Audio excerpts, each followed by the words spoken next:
Welcome to the second half of iNN's Headlines and Beyond for April 2nd, 2012. We left off talking about Anderson Cooper's study on race. And the problem that this particular issue has is that the world has gone far beyond the issue of black and white. And this is a problem for both the Democrats and the Republicans. On the Republican side, uh, it's their xenophobia has prevented them from being able to turn around and saying, "Look at the success of India and China," but the success in terms of standing against Obama, because India and China are both using the Republican economic model, particularly Reagan. If they're such Reagan fans, if these people, Romney and all these PACs who are in Newt Gingrich and so on, are such Reagan fans of Ronald Reagan, then they should be putting in the economic success of India and China up on a pedestal, because this is their success story. They can easily pit India and China against what's going on in Europe, and you say, here's your choice. Democrats will give you Europe. Republicans will give you China and India in terms of the economic success. Where do you want? If this is about the economy, stupid, then if they weren't so xenophobic, if India and China weren't such enemies of theirs to be feared and trotted out every time you want to see the evils of the world, oh, you got to bring up India and China. If they weren't like this, then Republicans could easily beat Obama, because all they have to do is say, if it's about the economy, stupid, you'll hold up India and China and what they're doing for economics and how they're doing economically speaking, because their economics and their economic success is based on the economy of Ronald Reagan and the Republican. And then Europe, you hold up Europe on the other side for Obama, and you say, here's Europe. What do you want? Do you want to live in a European economic situation, or do you want to live in a Indian and Chinese economic situation?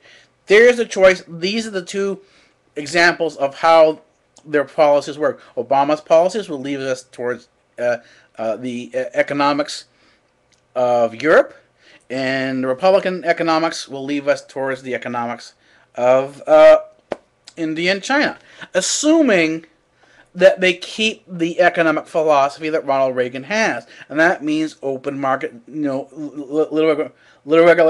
few regulations, and allow the free market economy to rule, rather than worrying about tariffs on this country and tariffs on that country. If you're going to go up there, as Donald Trump says, and say you're going to tax India and China, and this is part of their xenophobic behavior that the Republicans have, you're going to tax them 25%, because they're doing the exact same. They're using the American economic system that Ronald Reagan put in place to produce this. You're saying, oh, this is wrong. You can't do this. They're now our enemies. We got to tax them 25% because they're not being fair. I mean, they're attacking their own Republican economic policies when they do this. If you're standing up against China, if you're a Republican politician, or you're a Republican political advisor, or an analyst or something like that, and you're standing up, and I've seen this on CNN, I've seen it on Fox. This is where CNN and Fox sort of align with each other on China, on India, and are talking about how China and India are unfairly competitive, and and all this other stuff. Stealing jobs from Americans, and the dwindling middle class, the attack on the middle class. And both Fox and CNN, because both Democrats and Republicans have this view of anyone who is not white, and I'm talking about white being European-based, European-centric, and economically successful. If you're not white and you're economically successful, then you're cheating. If you're white and economically successful, then you're fine. And this policy is seen through all the European economies. In Canada here, the BET is not black owned. BET, the Black Entertainment Network, which is supposed to be a black owned network, has to go through the CRTC, the Canadian thought control system that controls what content gets on the air and what doesn't get on the air. The CRTC has routinely pushed these networks not to be independently owned, but owned by the government-approved networks. And all these government-approved networks that are on the Canadian channels, that run the Canadian cable system, and own all the channels on the Canadian cable system, they're all white-owned. There is not a minority in the bunch. And this is where, if you go into the whole situation, or you go into this whole xenophobic thing, where this whole concept of hate crimes, right, and hate speech is really a load of crap. Because the whole hate crimes and hate speech centers around what I talked about before, this visible minority. If you're part of this visible minority, then everything is fine for you. You can't be attacked. And people go, oh, that's a hate crime. You're a bigot. You're a racist. You can't be saying this. But if you're part of the invisible minority, right, you're an invisible minority, which meaning that they don't think you're worth their time, like Palestinians, then you can be wiped out. I mean, people can be talking about wiping off the face of the map. Face of the earth, and nobody can. If you go into any of the right-wing Israeli blogs, and you don't have to go too far to do that to see this, they're talking about eliminating the Palestinians from Palestine. Even Newt Gingrich has come up and said, well, the Palestinians aren't really, and most of the people in the Middle East, including myself, because I'm of a Greek Middle Eastern background, the Greek background I have is that my ancestral background comes from the Greeks in Cappadocia, we're Asian minded Middle Eastern Greeks, so we have that culture there. That we're not real, that we're figments of somebody's imagination, and that we're all really Arabs. Well, I can tell you from my history, my family background, that we're not Arabs. We are our own independent cultures. We're not Muslims. We're Christians, and we are the Christians. If you look at the history books, and I'm not going to really go into history, the real history books, not the ones I show you in school, but if you go into the libraries and do your research properly, you'll see that we were the Eastern Christians, the Christians that had preceded the Western Christians by 1,000 years. The first 1,000 years of Christianity was Eastern Christianity. Around 1000 AD, up came Western Christianity. And Newt Gingrich, who was talking about, this whole the Arab-centric view of the Middle East, that everyone's a Bedouin and everyone's sort of migrate. There is no real Palestinian. There's no, everybody there are all Arabs. Is from this Eurocentric, this white-centered Nazi view that the civilizations of the world in the Middle East, in that area like that, must have been all European centered, because only white Europeans are intelligent enough. And what happens is that this propaganda sort of filters out and through all these things, and through the media, and this is where Fox has its problems, and the Republicans have its problems. Because if this is the view of your average Republican, then they have enormous problems, because they can't stand up and say that a Chinese person who uses the Republican view, the Reagan view of economics and policy, got his economic wealth in the exact same way that J.D. Rockefeller did, or J.P. Morgan, that he is a self-made person, and this is sort of the ideal of Reagan Republic, sort of trying to push the American ideal to its largest extent, that everybody in the free market economy could have a piece of the pie, because you could make your own pie if you wanted to. It wasn't just one pie that we had. You can make as many pies as you want. But the thing is, even when you listen to the social left, the socialists on the left, like Obama, this same racial rhetoric pops up again, because They're talking about, and I've seen this with Reverend Al Sharpton, talking about the things you can and cannot say on the air about black people. Like you can't use for them. You can't use the word nigger. Well, if you go into the dictionary and you follow and you do do a research on the history of the word, you go into the etymology of the word, you'll find that the Negro, nigger, uh, which is a incorrect pronunciation of the term Negro, goes all the way back to the Greek, meaning dark.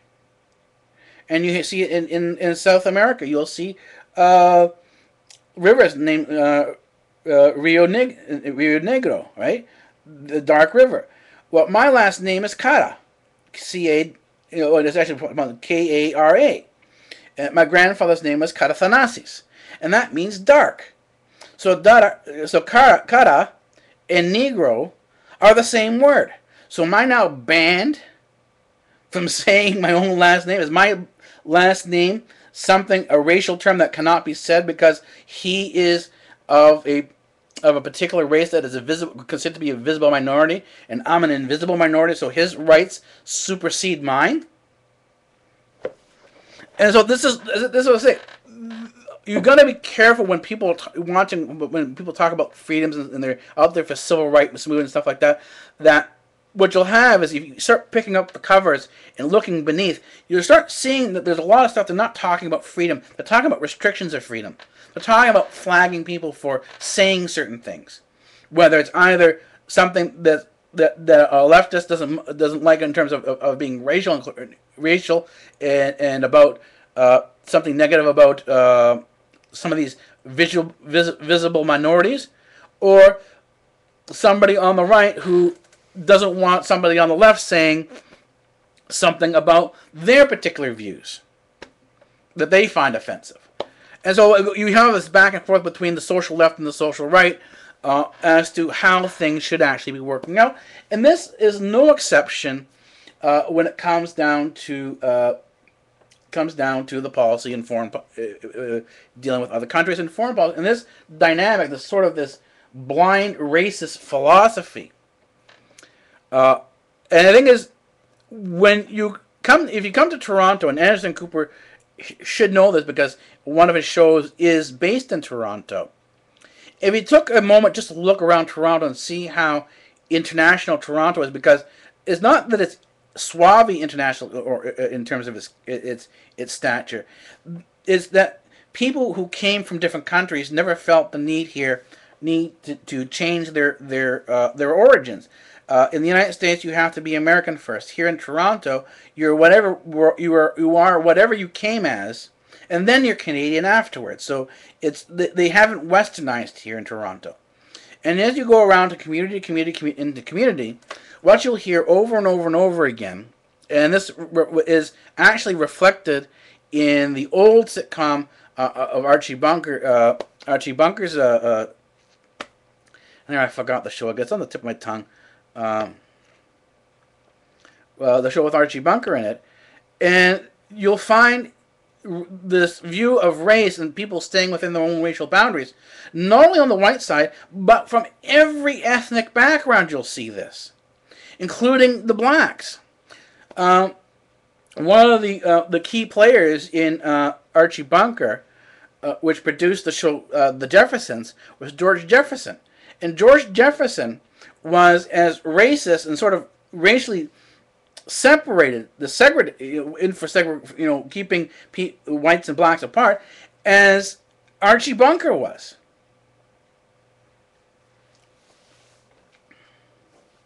And the thing is, when you go talk to some of the Chinese, and you talk to some of the Indians here, and you talk to some of the Greeks, you talk to even some of the Italians, they'll tell you, stay away from group X, Y, and Z. And then they're talking primarily about the European groups, the European white groups, and this includes the blacks who, ironically, a lot of the people like Al Sharpton don't realize that, and this includes Obama and Oprah, that they're classified by most of the immigrant community as white. Anything that is Western and European leaning is considered to be white. This includes Obama. This includes Oprah, because they're westernized.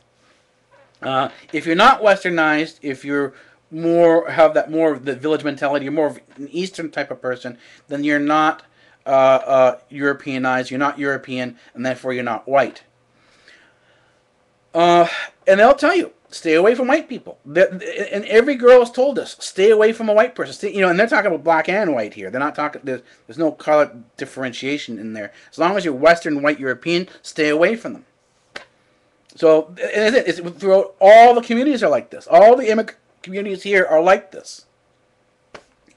And the thing is that when you go into Syria and you hear now that the United States is starting to support the this policy that where they're now admitting that they're helping the Syrian rebels, and the UK announced the same thing, and they say, well, this is for humanitarian reasons. They're there to help out to help free the Syrians, right? Because this Syrian rebel now, these Syrian rebels are supposedly on the visible minority list that these gracious white people are going to help out.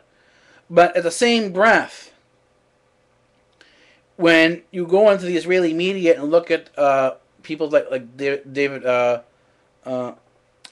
Rabbi David Weiss, he's one of these is an Israeli rabbi, and he's joined by other rabbis in various different Israeli peace groups who focus on the injustices and the horrors being done to the Palestinians. And even the Israeli right, the Israeli right in the media, come out and say that they, and this is sort of confirmed with Newt Gingrich's view, that there are no Palestinians, that these people are all sort of invaders from other areas, and that Israel has a right to this land because these people really aren't Palestinians. They're all Arabs there. And when this argument is made, what you're hearing is from Israel, from this Israeli right, that they intend to wipe out and push out all of the Palestinians in there. That means that they're going to ethnically cleanse the entire area. So in one breath, the Republican right and some of the left there, in the media, in both sides of the media, because we see this in Andrew Kuma, are standing up and saying, we're going to help the Syrian people, but they're not really going to help the Syrian people. They're going to help the rebels fight the army and create a war inside of Syria, which will kill more people than it would have if they sort of left it alone. But they're going to kill all these people in the name of peace and humanitarian aid and humanitarianism to promote a sort of this visible minority, sort of, because they also don't want to promote the visible minority of the Palestinians, who they want to keep as invisible so they can be wiped out and pushed out of the Middle East, because these people don't believe that the Palestinians should be there in the first place. And there's no problem if you wipe out and move these people out. And so this is the hypocrisy, and this is the sort of, you consider see now the racial divide behind a lot of American foreign policy, the racial views that you see in the United States, and the xenophobic views that you see in the United States, carries out and carries through there into its foreign policy. And this even occurs when you have Obama as president, who is primarily a white, Western thinking person. He's white. Obama is not black because his skin color is black. Obama is white because his thinking is Western, is Europeanized. And that everybody who wants to be around him, or should be, he thinks that the people should be around him and be grateful to him, should have the same thinking he does. And this is the overall arching view of the UN, who has granted these I could call them token gestures of foreignism, where they have Kofi Annan, they have Ban Ki-moon, all parroting the same Western European ideology within the UN. And you start looking around and seeing what they've done, and you see that as they're talking about the peace plan here in Syria, and that saying, that we are going to do all these different things to help peace, and we're going to cause a war in there, but they're still talking about doing a covert war with Iran. They're still talking about pushing the war into Iran further. They now set a deadline for June June, if you do a lot of the background research, there is now a sort of floating deadline around there of June to start the war in Iran. Now, if that, we'll see if that's going to be halted. We'll see in June whether or not we're in a war with Iran or not. If we're not in a war with Iran, something has happened, and we've sort of ended up in a place where it's not intended. But this was a argument presented by John Bolton, the UN, one of our ambassadors to the UN, stated that what Obama and Panetta are doing right now are openly sabotaging Israel's attack on Iran. Apparently, Israel has made an arrangement with Azerbaijan to use military bases there to attack the Iranian, where they suspect the Iranian nuclear facilities are in the north, near the Caspian Sea. This would make sense because you need water. Any nuclear plant needs a large body of water to be near. So the best place to put this would be around the Caspian Sea, around that area there, where they have a large, a large supply of water. And the thing is that his account was that there was this plan, and there's this plan to attack Israel by June. The best window would be between basically now and June. But that's been thwarted by Leon, that they weren't able to get the agreement with Israel to stop the war, and so this seems to be an end round sort of a leaking of sensitive intelligence reports. And I think most intelligence reports are leaked anyways. If you dig deep enough, you can find most of the covert materials of WikiLeaks out there on the internet. Most covert information is not a secret. It's out there someplace. You just need to sort of piece things together. And so right now, we're back in, even though it's not in the headlines, we're now back in a position where we're watching for war with Iran. And that we know now that Syria, since this is still a confirmation, this is still going on, this is confirmation that both Israel and the United States and France and the Western European allies have all been in Syria, pushing this war in Syria, pushing this rebellion in Syria, so that they can destabilize Syria enough so they can push through Syria into Iran. And there's no mistake that this whole thing with Syria is going on, because Syria has long been an ally with Iran. And the thing is, there's also concern now that this is going to push things further, because you've had the attempted coup inside of China, you had the Russian election, and you still have issues with the Russian election, and both China and Russia are traditional allies of Syria and Iran. And so you can see a dynamic play here, and this is, you should go watch the Daniel Yergin's The Prize. I will be uploading the 4th episode this week. Right now we're still on the 3rd episode, but I will be uploading the 4th episode sometime either tomorrow or on Wednesday, and you can take a look at that and to see how these dynamics play out. And you can see that we can see how things are going to go in Syria by looking at the successes in other areas. And where are we talking about the areas? Well, in Pakistan, right? The Pakistan started much earlier with the removal of Musharraf. This whole thing of bringing Israeli democracy to the Middle East and in Islamic countries. And what do we see in Pakistan? We're still having an attack there was still a bombing last week in Pakistan, in Karachi, that killed a lot of people. They're still having bombings in Pakistan. And again, this is aimed at the government by jihadists in order to bring in a more radicalized Muslim state, because Pakistan is already a Muslim state, but these groups want it to be more Muslim. It's not enough for them to be simply Muslim. They want to be ultra Muslim. They want to be, jihad. They want to be the extremists. And the thing is, we're seeing this now. The Taliban has just announced that it's going to start attacking, and has started attacking, the Afghan security forces. As the United States starts to pull out of Afghanistan, the security forces are going to come into more and more fire. There's going to be more and more pressure put on the Afghan forces. And how are they doing this? They're dressing up as Afghan soldiers, and Afghan security forces, and Afghan police, and they're attacking from the inside. And so when we go back and you take a look at these videos of these reported attacks on civilians by Assad's men in Syria, and you see the attacks done by the jihadists in Afghanistan in full Afghan police uniform, you need to ask yourself the question when you're watching these videos, is the footage that you're seeing, because the rebels are heavily armed with all the munitions that the rebels have, can do the damage that you're seeing in the videos. So the people in the videos who are in the security forces uniform, are they actually Assad's men, or are they jihadists dressed up as Assad's men?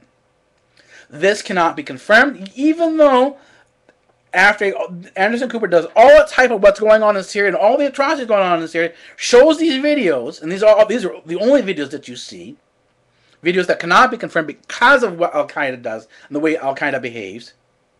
So you don't know who's actually doing the killing.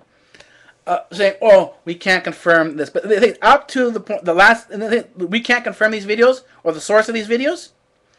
That's the last little thing, and it's understated. The hype up to it, the hype about the atrocities is the first thing you see. So they're bringing you up, they're telling you that this is something that Assad's men are doing, but they think, "Oh, by the way, we can't necessarily confirm this. Might not be true." After they're done all this, and they only do this on Anderson Cooper to have this at the end. But all of the teasers, all of the lead up to the Anderson Cooper show, where they show breaking news and stuff like that, they never ever at the present this as that this might be possibly a rigged video, or that they know where the source came from. And we see in the NBC, and we see that even Fox has accused NBC and a lot of other places, and other news agencies have accused other news agencies of doing this, of rigging and staging video and staging events. So the question is that whether are the events coming through these reporters that we're seeing in Syria, are they staged events? We don't know this because, and you can't say that they aren't staged events, because we know this is the history. This is well within the history of American media. This is well in the history of the BBC now. BBC has started doing this. Same thing with Al Jazeera has started doing this. They've been caught at this. Even the New York Times has been caught fabricating stories. And so, where else do we see problems? We still see problems in Yemen. Yemen is at the point of another military conflict. It's having problems with Al Qaeda in there. The Al Qaeda problems are going on in Mali. They're in Somalia. They're in Egypt, where the Muslim Brotherhood, who are on the verge of winning and taking power, are now saying they may not want to take power, but they're now starting to fight amongst each other. So you may have a split up there. And I think so. Even now in Nigeria, all over Africa, you're having the same dynamic going on. And in Africa, you have the Western powers stepping in and sort of meddling and interfering in this area. Matter of fact, the United States and the UN is in almost every single conflict around the world.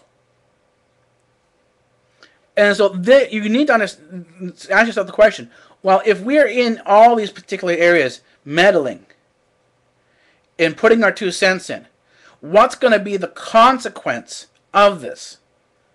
And so I'll leave you with that thought for tonight. And tomorrow night, I'll have more sources for you and more information on what's going on in the world. All right, take it easy.